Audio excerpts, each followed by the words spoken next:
We begin. All right. So it's an episode I've been wanting to do for a while now.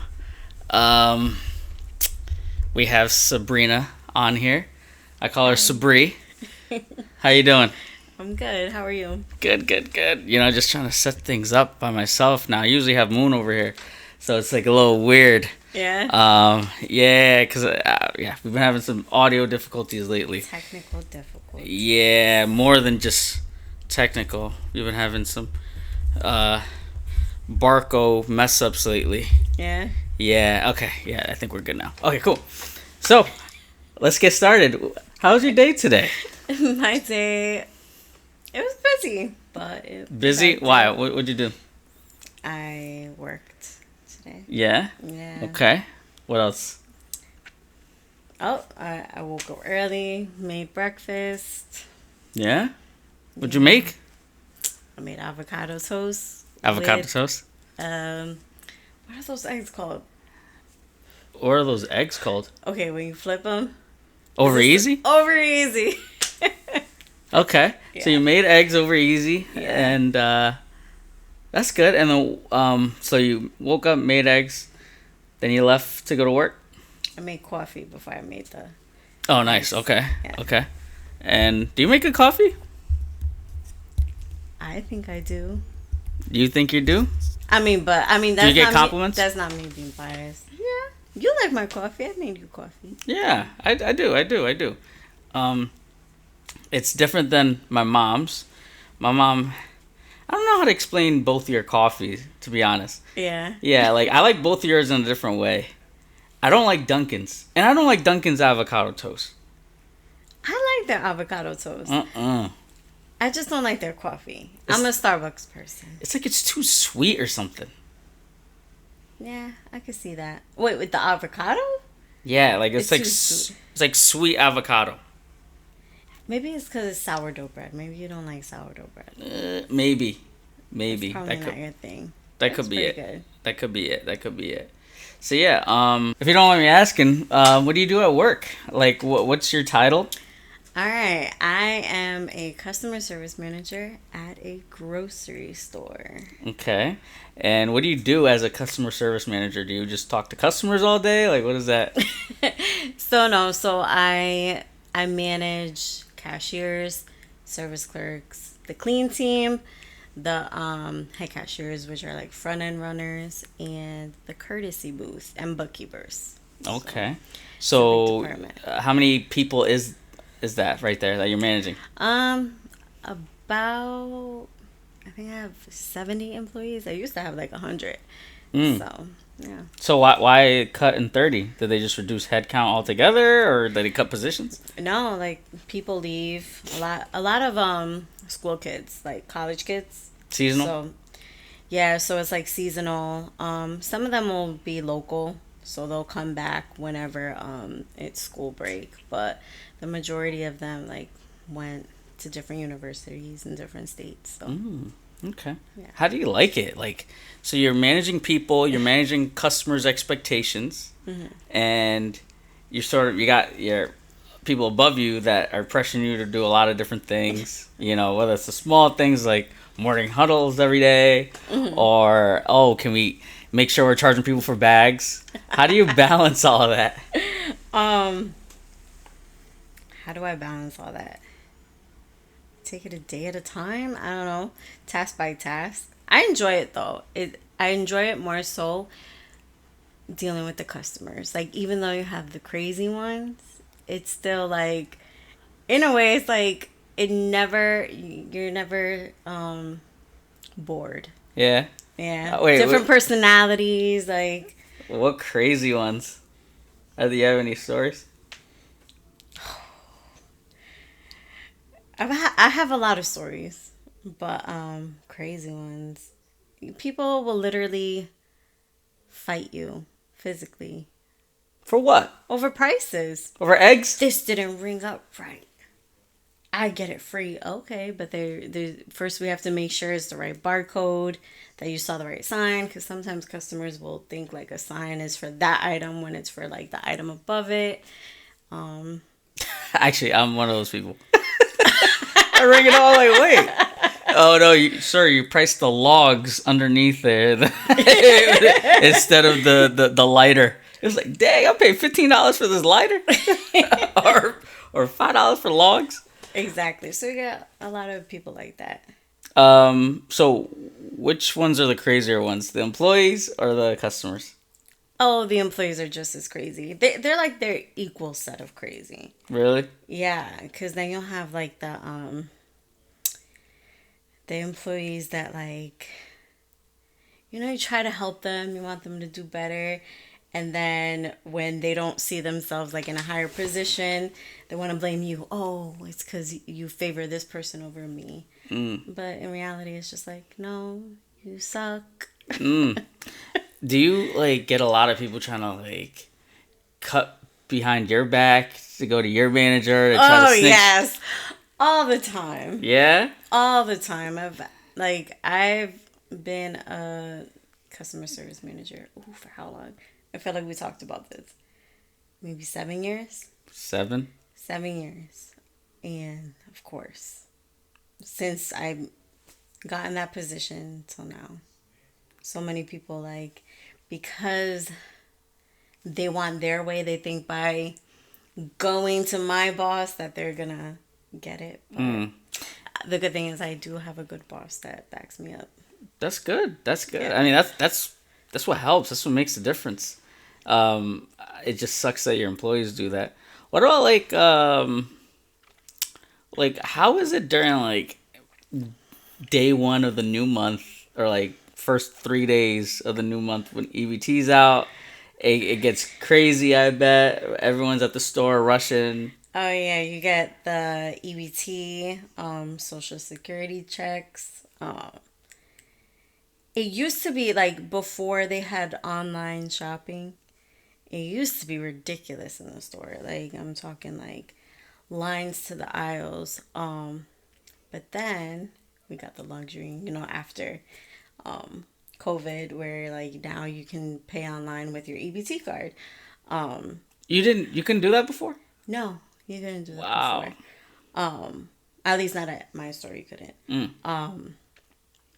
But yeah, so you got a lot of people who do the online shopping, and so it cut it a little bit, but I mean you still get, a lot of people. So we had my boy Z come on the podcast, and he told us, so he used to own a small business out in Hartford, and one out in Manchester. We sold both of them, luckily.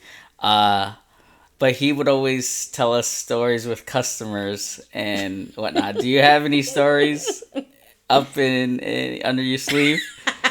Yes, I have one. So there was this one customer who we would just hate having to deal with her because she was so like, you never know which side you were going to get, her good side or her bad side. And how often would she come?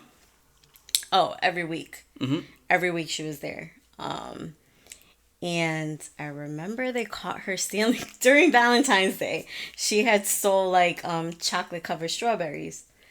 And they caught her and she just went crazy. I didn't steal. You had it on camera? And yeah, they had it on camera, and then like she left the store, right? Because they're like, okay, we're gonna call the cops if you're just gonna, be like this.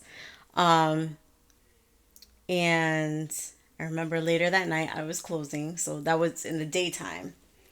Later that night, she was like, they were accusing me of stealing and I left my strawberries behind. I was like, ma'am, you didn't pay for those strawberries. So you left your other groceries behind because, they were rushing her out. And she's like, well, I'm coming in to get my strawberries. I was like, well, if you come in, I have to call the cops on you because you're not allowed in. Was your heart racing? My heart was, every time I have to deal with a difficult customer, my heart is pounding. Like it's just like an adrenaline rush, and like I hate it. But yeah, and then I told her like, we're gonna have to get the cops called on you. And she was like, you go do that?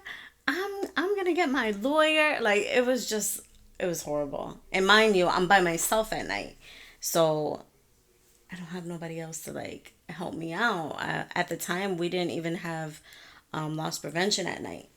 So, and she was just crazy. She was so crazy. She threatened to come over the counter and and beat me up. Yeah. And beat you up? She said that? Yeah. She's like, I'll come over that counter. I'll beat you up. She probably said it in much nastier terms. Yeah. Oh my God. No way. So, and what is this? What are we talking about? Strawberries here. Chocolate covered strawberries. Yes. I love the way you say strawberries. But yeah, no, that is wild to me. I mean, what is it? Is it because, like, are they having a bad day and they're taking it out on you, or are they just naturally miserable? What is it? It's a mixture. There's some people that, do genuinely have a bad day, and some of them will apologize to you. But then there's people that I think they're just miserable. Like, no matter what you do, it's not enough. There used to be this guy that would come in the store and he would throw his groceries on the belt and like at you. Like he's a dealer at blackjack. Yeah. Blackjack. Bust. Yep. And you'll be ringing out, "Hey sir, how are you?" I was like, "Oh, okay." Oh my God. And then he'd be like, "Okay, this is your total." And he'd just throw the money at you. Just like, damn, who hurt your feelings? Jeez. I mean, that's the thing. It's like, I worked at a dry cleaners a while back. And I know, like, my first day, then when I'm like, I'm going to be the best at the counter. I want to be the best person to service all the customers. And then you start to realize in the beginning, like, customers just don't care. If they're having a bad day, they're taking it on you. If they just want a good deal on the service, right? Like they always wanted coupons, and if you didn't give them a coupon, they'll yell at you, right? And so a lot of them were just like rough around the edges, to put it bluntly. And others made up for the 10 bad ones that came in. Yeah. There's always ones that like, small things like, it's Christmas time, here's an extra $5-10, which is really cool. Or like the ones who just like, sometimes I'm having a bad day and I'm working and they're listening to what I have to say. They're just like, "Oh, you should like, walking me through the issues." And I love it because it's like you get, we're all a community. We're all we're all struggling at the end of the day at some point. No one has it amazing. And when you stop, whether you're the customer or even on my side, I try to do the same, right? It's always good to just stop and ask the person how they're doing. It humanizes the conversation, the connection, all that stuff. You know what I'm saying? Yeah, it definitely does. It is rewarding when you get like those really good customers. You'll get the customers that will even like defend you because we're not allowed to say anything when someone's yelling at us. So you'll get the customer behind you like, "Don't talk to them like that." And, they'll fight it out between themselves, but it's like, it's nice. Yeah. So I always have this debate with people. Like, there's one side of the aisle that says, "Oh, I don't know what the term is, but if you are rough with a customer service clerk, right, you'll eventually just give in and they'll get what they want." And then the other side of the aisle says, "Oh, if you're nice, you're more likely to get things your way," right? So for me, I've always led with like, I'd rather be nice to someone and get nothing out of it than try to be mean to get something out of it, right? And I don't know if you've been through that before, where sometimes it's like the mean ones that do get their way, Yeah. So how do you feel about that? Yeah, no, there are people that are like that. They think like, "Oh, the louder I bark, the more I'll get." And to me, like, it also depends on the customer service clerk. Like, if you're a timid person, you'll get anxious and you'll just give it to them just to get them, done and over with. But if you're somebody who's like, "Oh, hell no, I'm not letting you get away with this." Yeah. Exactly. But for me, like, okay, if you're nice to me, yeah, I'll give you the best customer service. But like if you're mean to me, I'll probably give you like the minimal. I'll still be nice to you, but like I'm not gonna go out of my way for you. Mm-hmm. Because it just Maybe you don't deserve it. Give you a $5 credit instead of a $25 credit. Not even $1. $1 credit. Yeah, I got $1 for you. I can give you half of a senior discount. Yeah. And so you've been there for 7 years. You know, you probably want change, right? You're probably like looking for the next thing. What do you sort of want to do like later on? Like think about 5 years from now. I want to do nursing. Yeah? I want to be a nurse. Oh yeah? Why? Because I do enjoy helping people. Especially people who are at like their weakest. You know, when you're in a hospital, like you're vulnerable. You have strangers taking care of you, and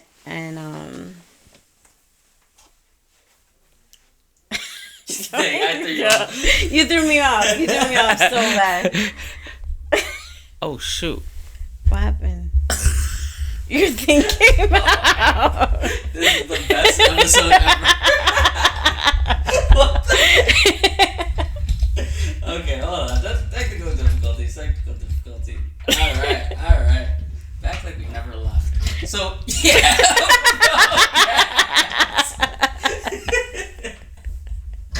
All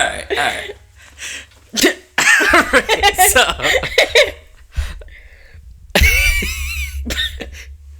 Did you get the camera? Did you stop it? No, I didn't stop it. Oh, okay. So caring about people.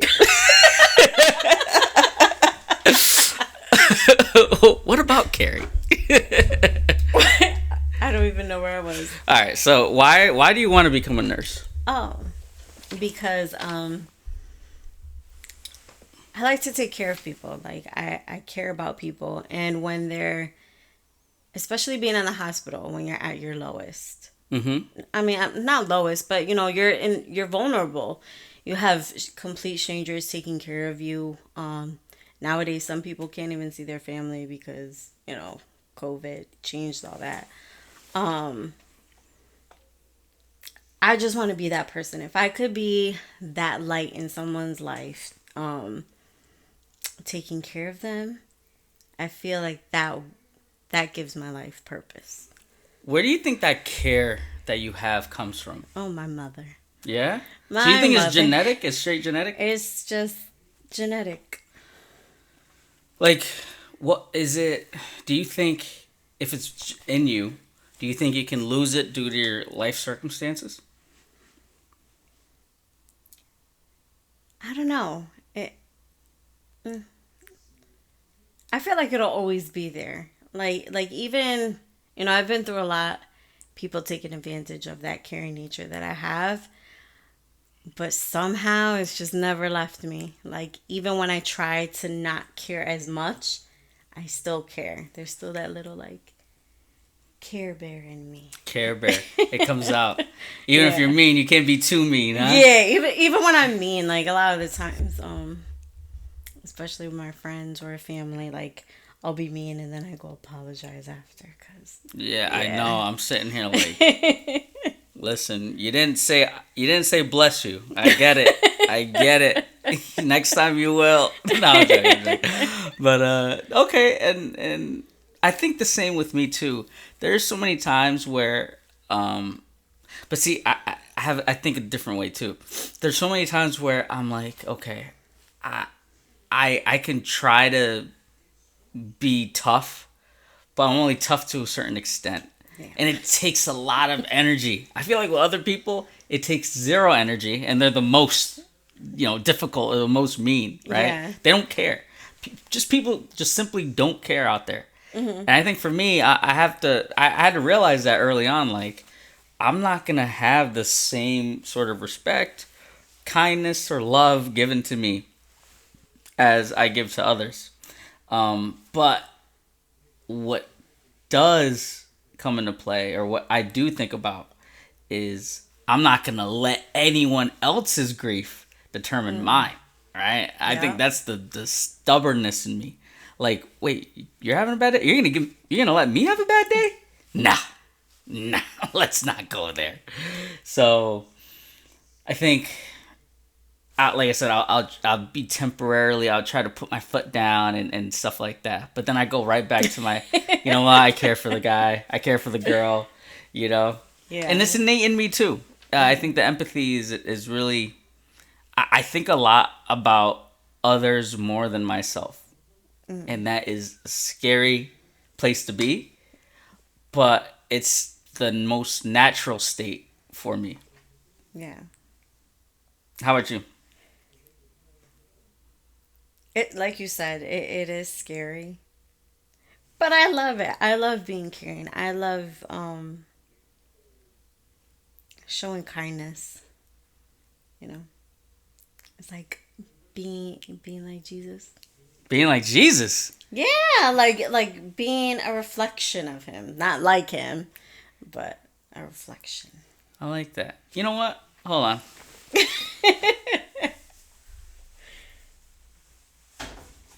Oh, be like Jesus too. I was actually supposed to wear this before the episode started. Yeah, you gonna wear it? Yeah, I'm gonna wear it. Might as well. Yeah. So, like, let's get into it. What does it mean to be like Jesus?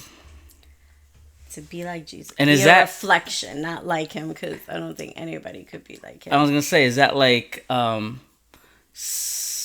that S word that means not like against the religion? Sacrilegious. What? Sacrilegious. Is it like sacrilegious? I've never heard of that word.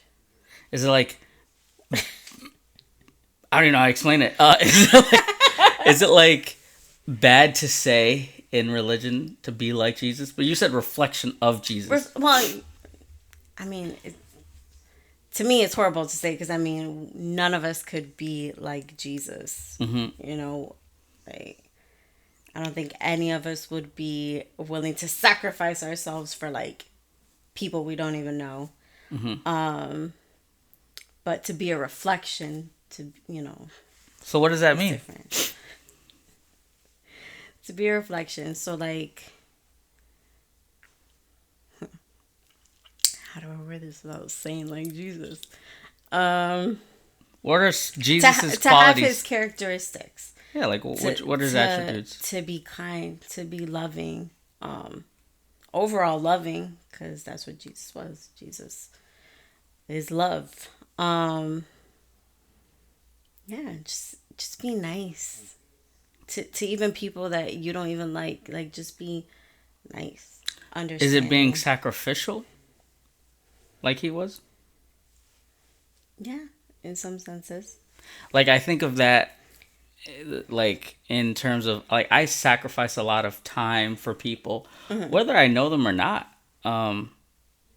And it could be a reflection of what Jesus would want me to be. Maybe I'm saying that right. And so I don't like. It's like for me, I'm willing to sacrifice a lot for another person's success.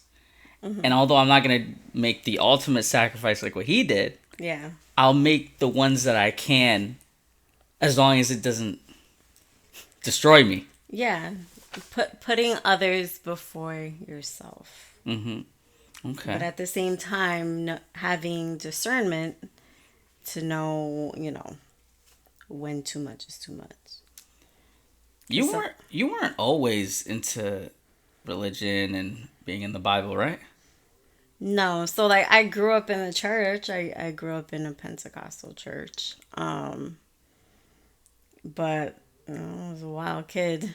You're a wild kid in the church? No, not in the church. Oh. Like I grew up like so from like 5 to not even like maybe 3 to 7.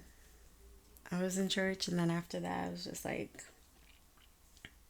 stop. Lollygagging? Not lollygagging. It's just like my mom tried the best that she could to like, make sure we knew God, and she wasn't like that deep in. Okay. So what got you deep in? What got me deep in? That's a long story. Um, so at work, I met some friends, coworkers, who went to this church. Who the pastor happened to be working at the same job. And I would go here and there to like they would have like different they would have a women's group where the women would hang out, play games. Then one day I went to a Bible study. I was in and out here and there. And during that time, I think what like drew me in was the fact that I was in a relationship where I was like more focused on him. So I didn't really have like a life. But at the same time, like he did put me through a lot. So I think that drew me more near to God and like curious. And then eventually, like when I got sick during COVID, that's when I was like really all in. You think you had to go through the pain with your ex to really appreciate God? Or do you think even if you didn't go through that, you would have found him? I think I had to go through that pain because with me, people are a distraction to me. So, when before friends, they would get me drinking, smoking, um, and him and my ex, the same thing. Like I was just so focused, make sure his needs were all met that, all my time was focused on that. Mm. And do you, so, okay, you found God, but how did you find him? Like, people go through a lot, but they don't say, you know what, I'm at rock bottom right now, I'm gonna whip up a Bible.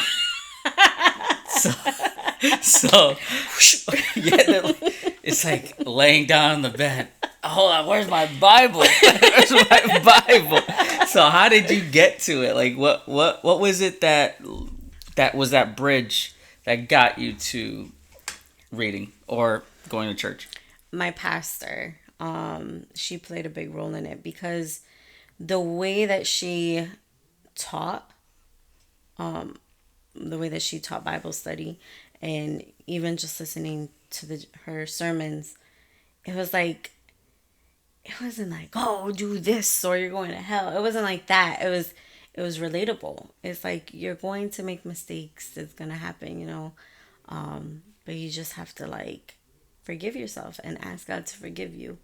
It was more so that and her being transparent about her life and connecting it with the Bible, and that's what really like drew me in and made me want to learn more.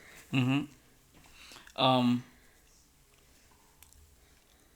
So you met her. Did you tell her your like issues, and did she give you words of encouragement? Yeah. So she kind of like already knew some of my issues, not just based off of seeing me. Like when somebody is just hurting and going through things, and so she saw that and she helped me. She helped me through it.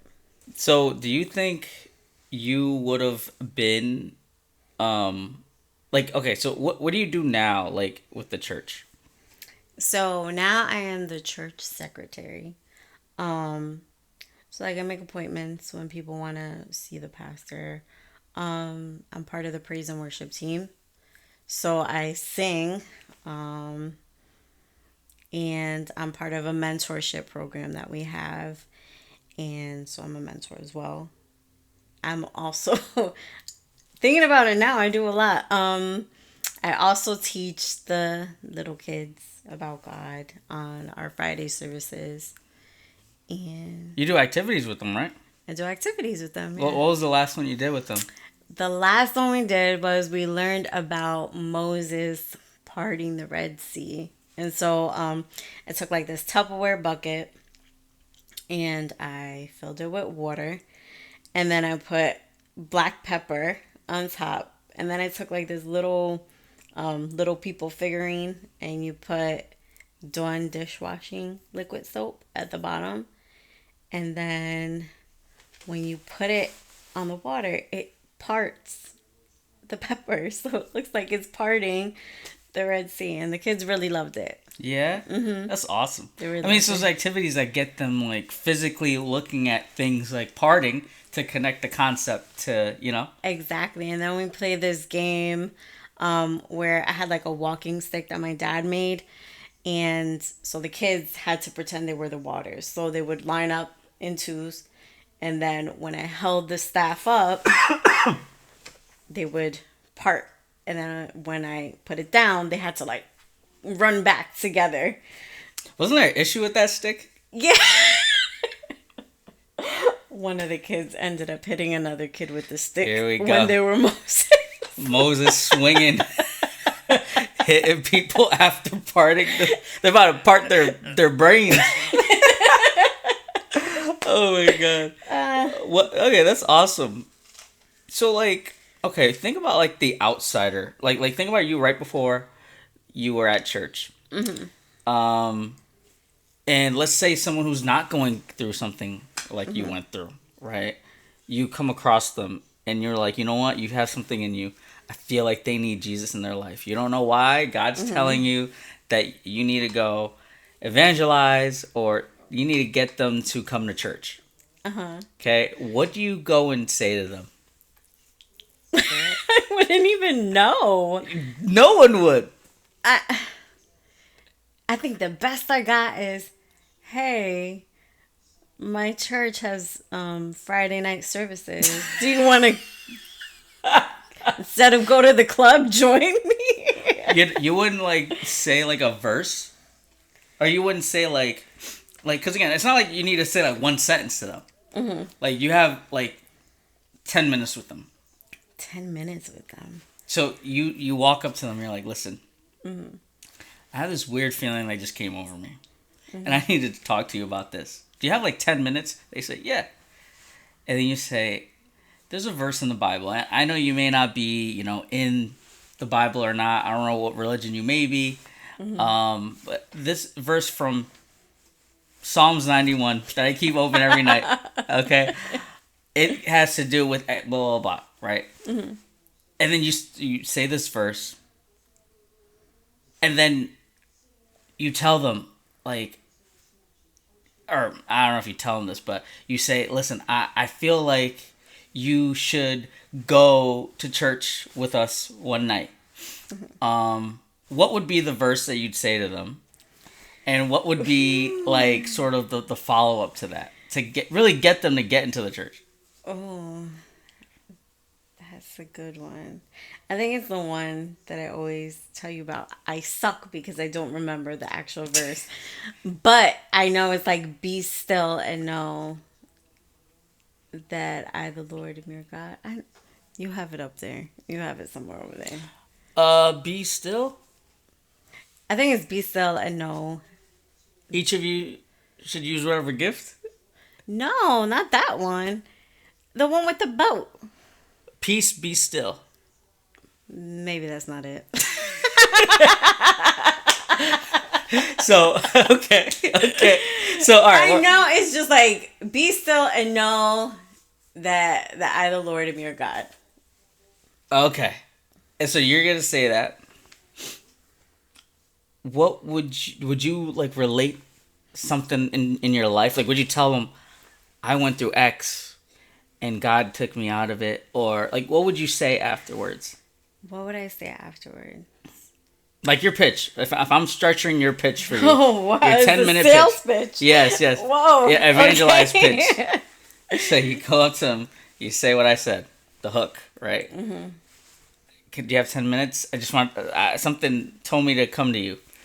And you tell them the verse. And then afterwards, you say something along the lines of, hey, I've been...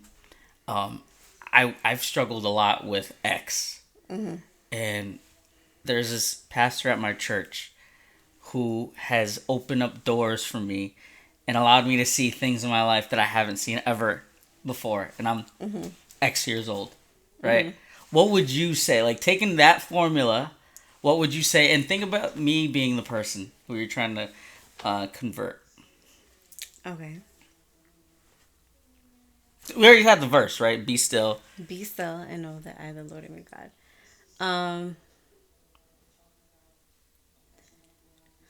Okay. I think I would say it's so hard because I never like did this before or thought about this. I know life is hard. I know there's a lot of things that we go through that we feel like we can't talk about with people, but you are not alone. There is a God that wants you to tell him everything, even though you may think that he already knows everything, he still wants to hear it. Even though he knows what you're going through, he wants you to have a conversation with him like a friend. And when you start doing that, you'll start to feel the true peace and joy of God. And you'll start to feel at peace even in the midst of chaos. So Friday night services at my church. Tell your friend. That's awesome. Okay. You sold me. I've been to your. I lured you in. Yeah, I've been to church. Has it been 3 times? Yeah, it's been 3 times. Has it been 3 times? Yes, yes. 3 times. It has been 3 times. Okay, yeah. I need to go more. I need to work on that. How do you feel about it? Wait, you didn't have church today? No, we didn't have church today. Okay. Anyways, how did I feel about it? Church was good. So the thing is with yours, I'm not saying yours like I don't want to say it like it's like like like you're on a different planet, you know. Not a different planet. But it's not your conventional Catholic church. Actually, you're a non-denominational Christian church. Yes. Church. Yes. Okay. Well, deliverance ministry. Deliverance ministry. So non-denominational. That means like. So not labeled.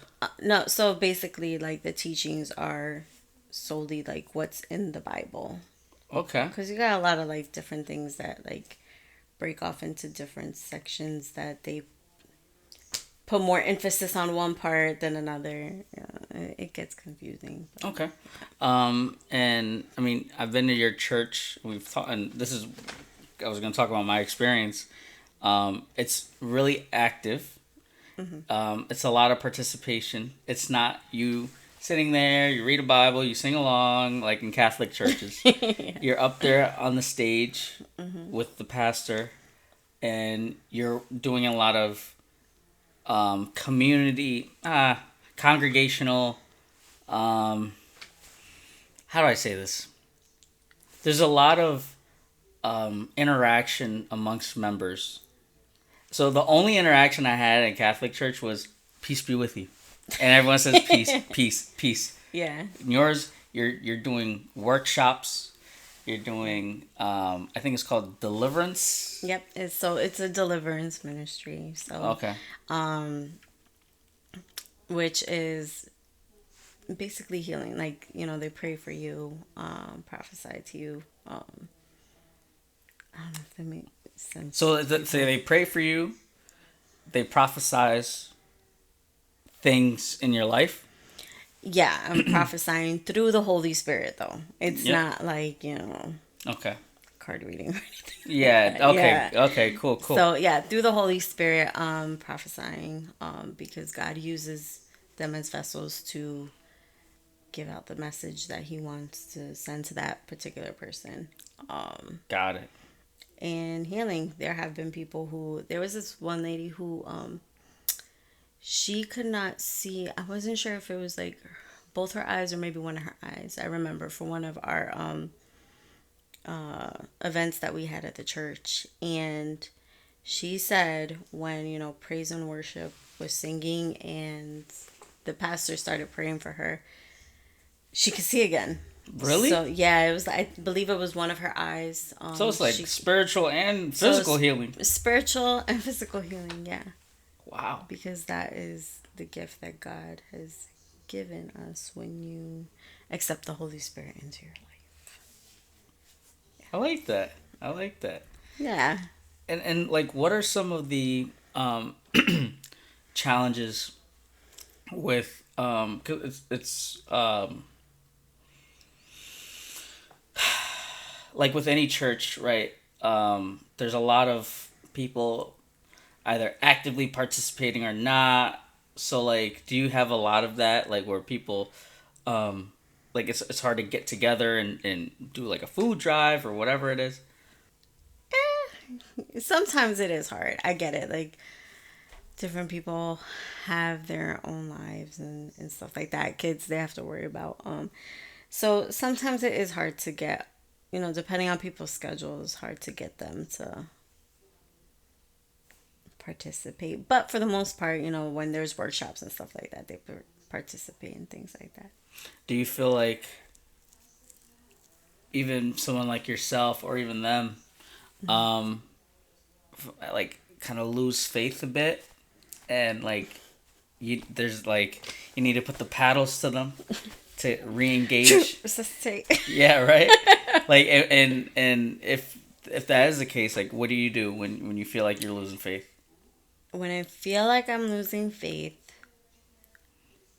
I normally let my pastor know. I try to even watch other sermons and stuff like that. I try to be in my Bible, but sometimes it is hard to be in your Bible when you're in that state because it's like you feel like you're reading but you're not believing. That's why I feel like a community is needed, like a spiritual community is needed because our cups go empty, and to have that community, those people will fill you up. Your support system. Exactly, support system. It takes a village. Can you pinpoint like moments where you are like where you feel like you're running out? Is it like when you're on TikTok a lot? Is it when you're stressed out at work? Do you know like what are the themes around you losing your faith sometimes, or losing at least the engagement with your relationship with God?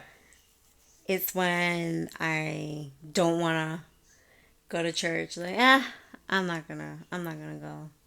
But why do you say that? Like, have you been doing like a lot of, binge watching Netflix around that time? So you're like, I don't want to go. Like, what do you think that stems from? For me, I think it's laziness.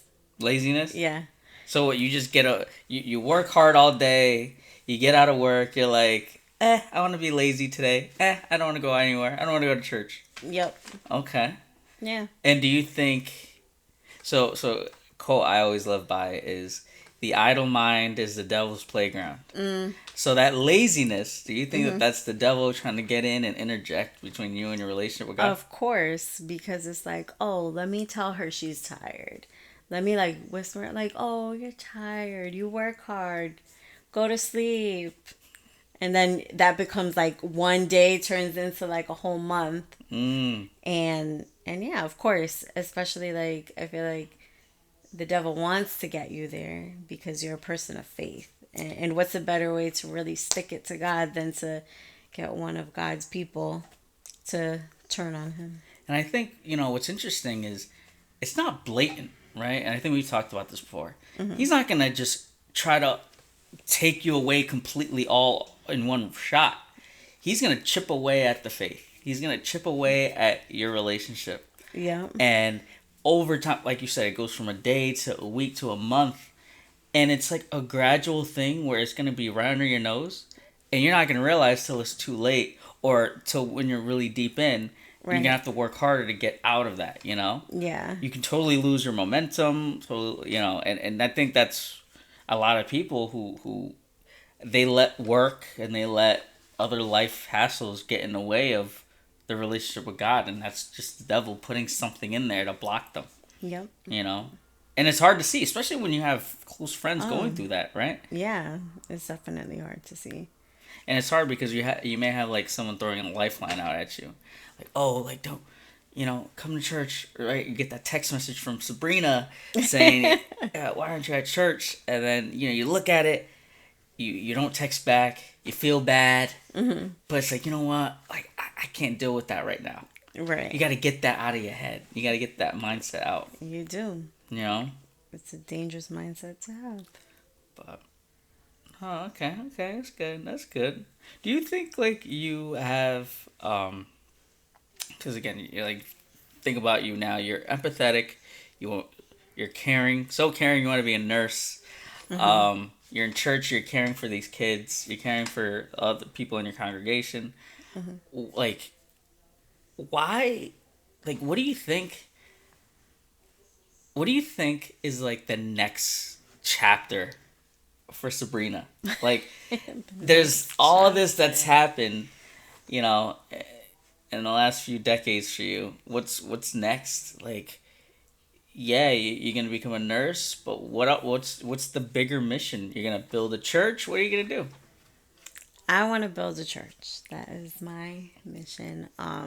Right now our church is online, but we rent out another church on Friday nights for service, deliverance service. I want us to have a church. Like, I want us to have a space for the babies. Just a place we could come to and call ours, and not have to keep renting from other churches, or dealing with other churches' rules and stuff like that. Just a place to call home for us. What else? What else? I mean, think about it. You want to impact people's lives. How you think you can do that? Evangelize. Yeah. You just helped me, like, realize, like, oh crap. What if I do have somebody in the street that I need to, like, that God is urging me to bring in closer? I gotta have a better tactic. Pitch. Better pitch. I need to know the exact scripture, exactly where it comes from. Like, this is like, get it together, Sabrina. Do you want to impact one person, or do you want to impact 10 or 1,000? I want to impact millions of people. How do you do that? Different. How do I do that? One church? Not one church. A podcast, I guess. A podcast? Yeah, you can do a podcast. I don't know about that. Or just even throwing encouraging videos out there. You got platforms like TikTok and Instagram and stuff. So, have you started to do that? So on the church Facebook page, I give mini words, mini sermons on Mondays. It's called "You've Got Mail Monday." So welcome. I do You've that. got mail. Exactly. Okay. I do that and give a little encouraging message for the beginning of the week. Okay. Yeah. So more of that. So you can impact a lot of people through that, right? Yeah. Okay. Do you want to do because I know your church does food drives. Do you want to do that on a bigger scale? Do you want to go to Hands on Hartford? Yeah, like right now we cover Hartford, but I would like us to cover New Britain or Bridgeport, like far places. Okay. That's good. We have 10 minutes left. Let's talk about, just touching on quickly, family. How big of a role did family play in where you got, how you got here? Like how I got here, church wise, or just living wise, and what you do for church, all of it, all your accomplishments. It plays a big role. So my mom's the caring, nurturing, loving one. So I feel like I've gotten her part of the compassion and being that way and just being so empathetic to people. And then my dad is more of a hard worker, boss mode man.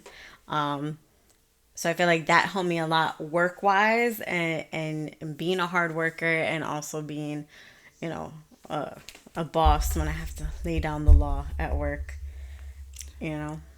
So that combination between caring and hardworking, that sort of is what molded you into the person you are today.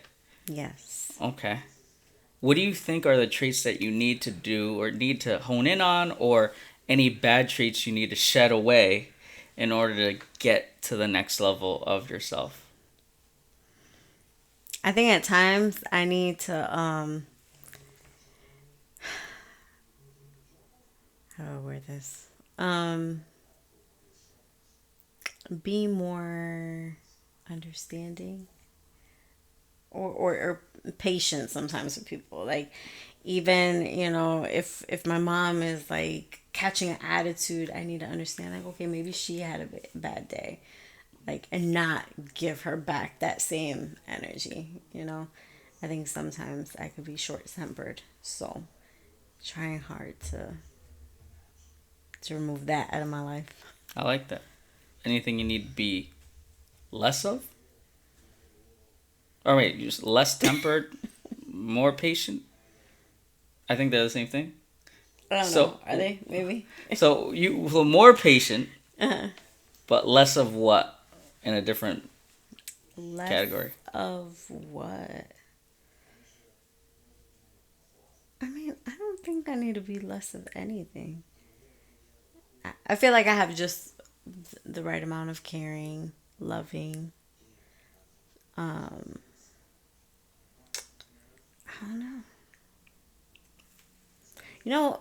Maybe I need to be less worried about what people think. There we go. That's the good one. I like that. Yeah. Okay. Yeah. Do you think does that drive some of your decisions? Or your decision making, or your day, how your day is? Yeah. I feel like because I care so much about what people think, that it stops me from doing a lot of things. Okay. I like that. If I had to pick one for you, more on time to work. How did I know that was gonna? Less.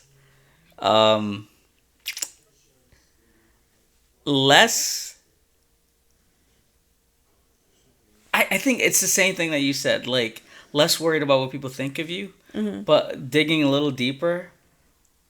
Like, you take a lot of so other people's issues somehow get attached to you, and you're just like, I'm gonna let it stay there. So any conflict that happens, you just be like, I'll take it. And I think the more you take it, the more people are gonna keep throwing their conflict or issues or problems on you. Yeah. So I think if you become less like that, or more resilient, more like, listen, I need to take care of this heart, because there's only so much care, there's only so much damage I can do to myself before I fall apart and can't help anybody. Yeah. I know for me, that's one of the things I had to do was, even if I keep giving people money, I will have no money to give to even myself. So it's like there's a balance with everything. Yeah. And you don't want to become people's lifeline either. Yeah. You want to give them enough to support themselves and build on what they're doing. Yeah. But you don't want to keep giving where now I don't even have anything to give anymore, and I can't give to the people who really need it. Right. That makes sense. I had to learn that the hard way. And many a times. Why are you looking at me like that? I don't know. I'm waiting for you to say something. What am I supposed to say? Okay. Well, to wrap up, I think so. Yeah, we're at almost an hour now. Yeah. How do you feel? How do you feel about this? It's not bad, right? No, it's not bad at all. I told you, like, it was just chill. Like, we do this. What I try to do is with people is I say, let's talk about what you like to talk about. Yeah. And let's have conversations that people normally have, but just hit record. Yeah. A lot of these talks, you're gonna hit someone, and you're gonna change their life one day. Who knows? Who knows with this one? I hope you do. Me too, because guys, I suck at explaining things. Suck at explaining things? I don't even think I could explain what deliverance ministry was. You're good. You did. I try. I'm At least sorry. I understood it. Okay, thank you. Because you've been there. Yeah, you're right. Anyways, thank you. Thank you, Sabrina, for being on. Thank you for having me. Thank you all for watching. Please like and subscribe. Dual Analog. We interview people like Sabrina over here. We try to talk about what they know. We try to talk about things that people don't normally talk about, even if they're uncomfortable to talk about. So please like and subscribe, and have a great one. Bye.